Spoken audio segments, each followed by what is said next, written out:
स्वागत है। और आप लोगों को कैसा लगे कमेंट में ज़रूर बताइएगा। बहुत ही प्यारा सा दर्द भरा है, एक बहन का दर्द कैसे अपनी भाई से कहती है, तो लास्ट तक ज़रूर सुनिएगा। बहुत ही प्यारा है। चलो सुनाते हैं। कैसन बा भैया हो तोहरी नौकरिया हो, छुट्टी मिलई ना कौनो साल में। कैसन बा भैया हो तोहरी नौकरिया हो, छुट्टी मिलई ना कौनो साल में। रोवेली तोहरी दुलारी बहिनिया हो, राखीने के थाली हाथ में। रोवेली तोहरी दुलारी बहिनिया हो, राखीने के थाली हाथ में।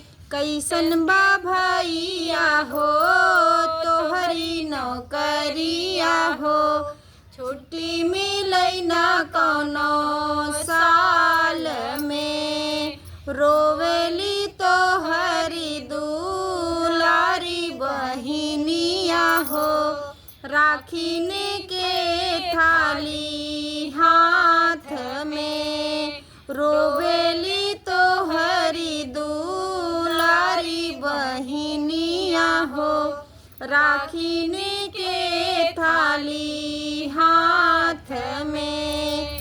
सब कर बहिनिया के भैया हो आई गईले, सब कर बहिनिया के भैया हो आई गईले।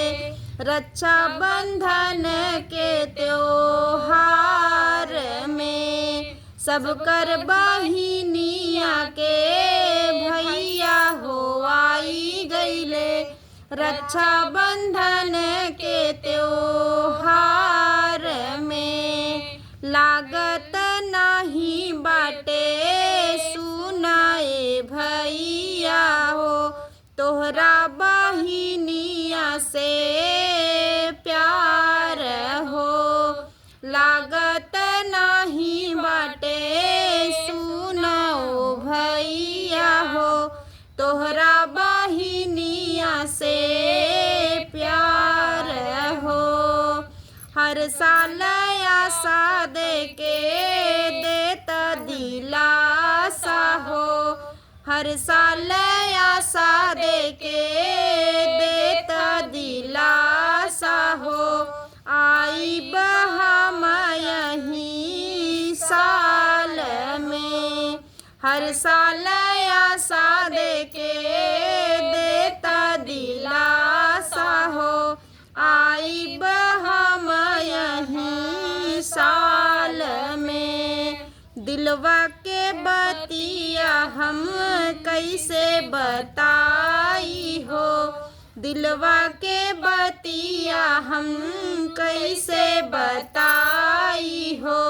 छुट्टी मिलई ना कौनो साल में, दिलवा के बतिया हो कैसे बताई हम।